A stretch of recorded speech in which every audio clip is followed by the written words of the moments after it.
In this video, I'm going to show you how to use the Dollar Tree plastic totes that you've been seeing around to make a couple of really unique and unusual items. So if you want to see what I made and how I did it, well, then follow me.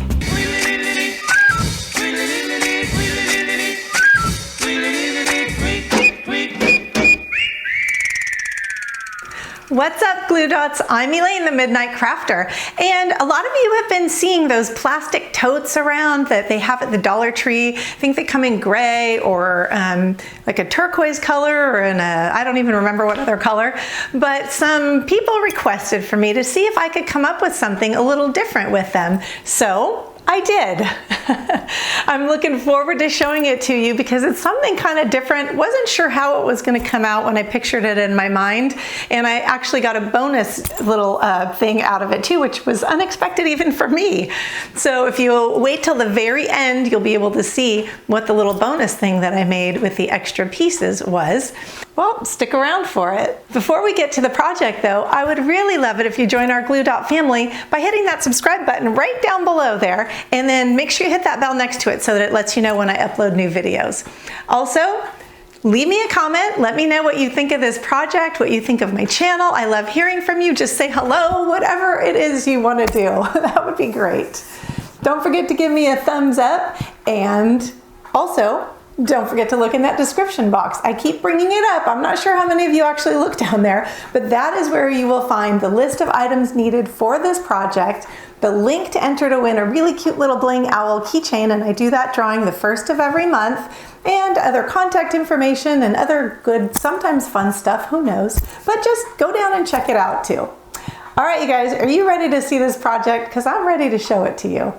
Let's go do it.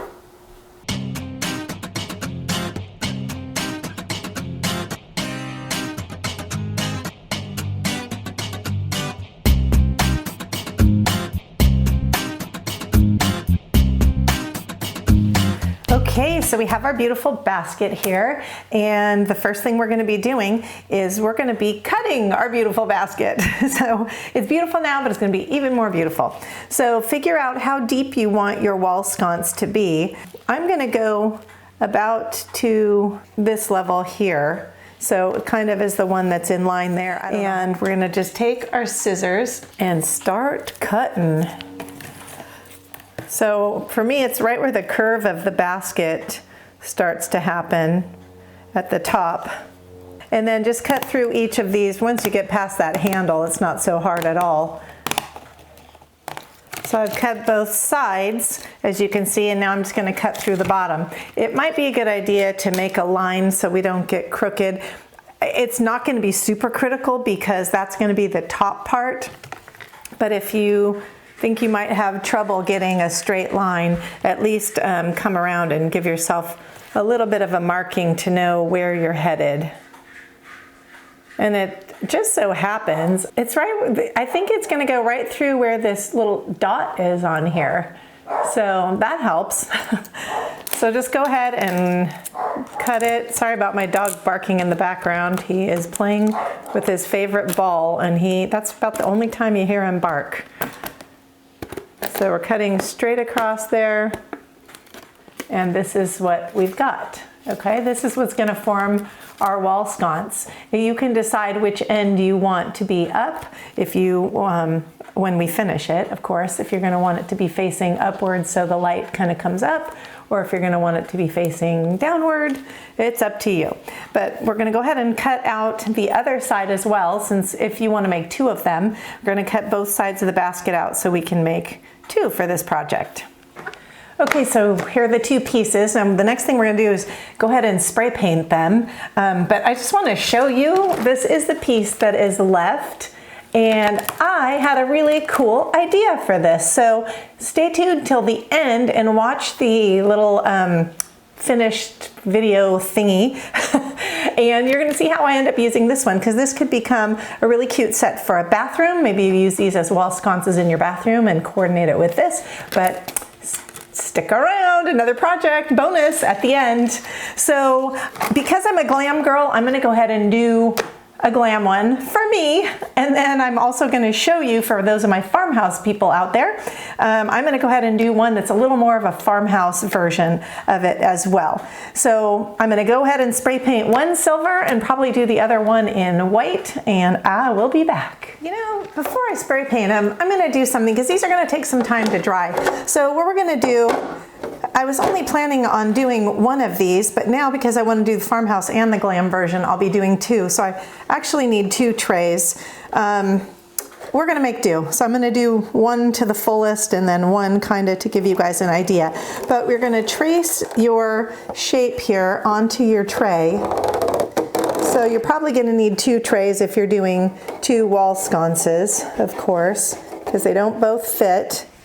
And then you'll have your shape. We're going to go ahead and cut this out, and this is going to be used as a reflective surface behind this so that our lights will give a little more illumination and reflection. Now I'm going to spray paint these. So while we're waiting on our pieces to dry, we're going to be taking, I got this, I think at Walmart. It's just a 50-pound big game, I don't know what you call it, fishing line.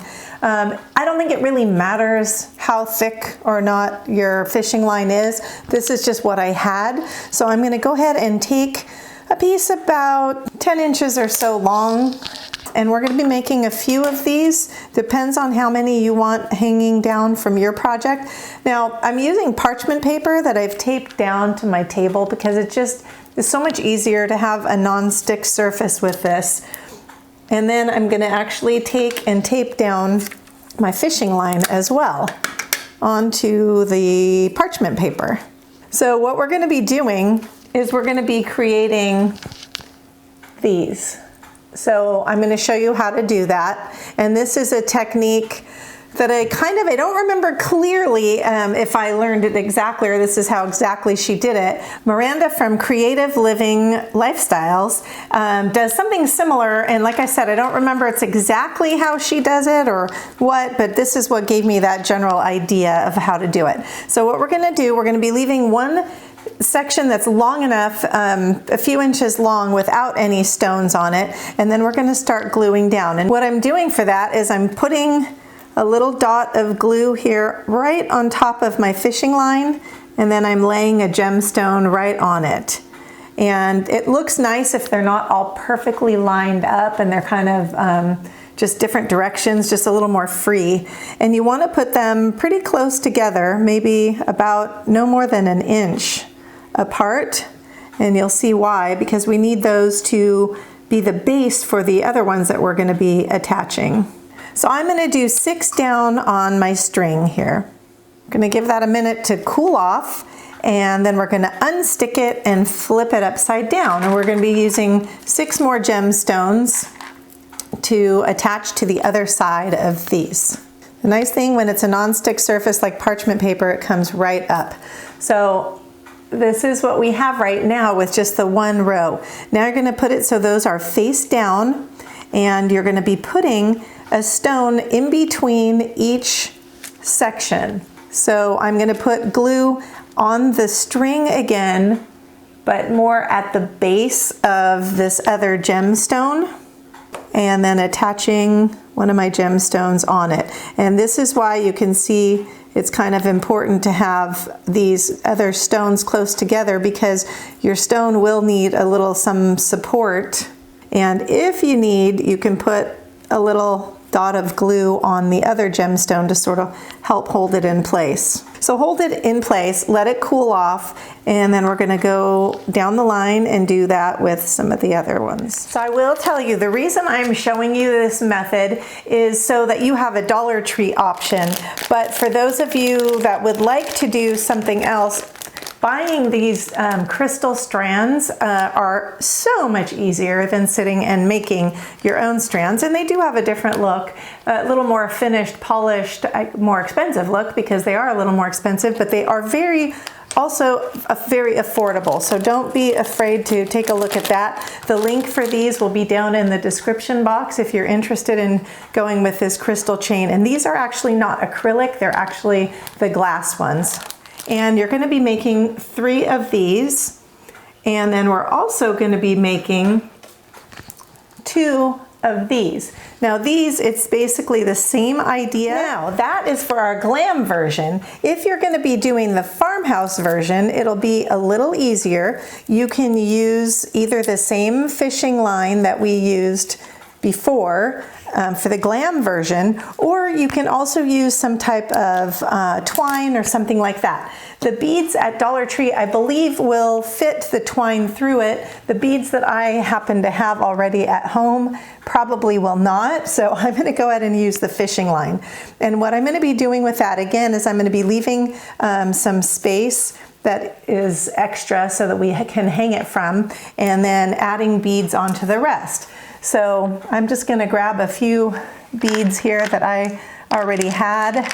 And they're not exactly like they're a little more boho than they are Farmhouse. But I'm going to add a dot of glue onto my string here, my fishing string. And then I'm going to pass the bead through until it gets to that little dot of glue there and let it rest on there. So that way it'll be glued in place. So I'm going to put a few more beads on here and leave some spacing in between them because I think that will look nice. So you're going to have a piece that looks something like this. And again, using twine would look really cute on this. It wouldn't work with these beads for me. I'm going to cut off the little excess part that's hanging down on the bottom. And I'm going to be making 5 of these. Okay, so what I've done now is I've started to attach my battery with the lights and stuff. I just glued my battery pack down, make sure that the switch is accessible. I have it there, and make sure you glue it so that you can change the batteries. And then I'm just putting a little dot of glue down and attaching the wire to the backing here. So I'm just going to go through and arrange all of this wire on there so that the lighting is evenly distributed, and then we'll be attaching parts together. If you guys are enjoying my videos, don't forget to give me a thumbs up. It helps my channel out a lot, and besides that, I greatly appreciate it. And so it's a cool thing. Now I want to quickly show you that I'm not like laying the lights all flat down on here. I've turned it on to make it easier to see. I think that way it'll give a little more disbursement of the light, and it'll have a nicer look in the end. So now that we have that done, what we're going to be doing is taking our top piece here, which this is my silver one, my Glam one, I'm going to do first, and we're going to be putting it onto this base and attaching it. So you're going to just line it up and put your hot glue just around the edges, whatever is easier for you. So I've got my one side glued. I'm going to go ahead and work on getting this bottom part and then the other side lined up, and then I'll be doing the same on my other version of it. So now that it's glued to the base, what we're going to be doing is taking our little gemstone hangy dangly doo-doos, and we're going to be gluing those inside. You can figure out where you want the placement of them and how you want them to be. For the Glam one, I did 3 long ones and 2 of the short ones. So I'm going to kind of play with that.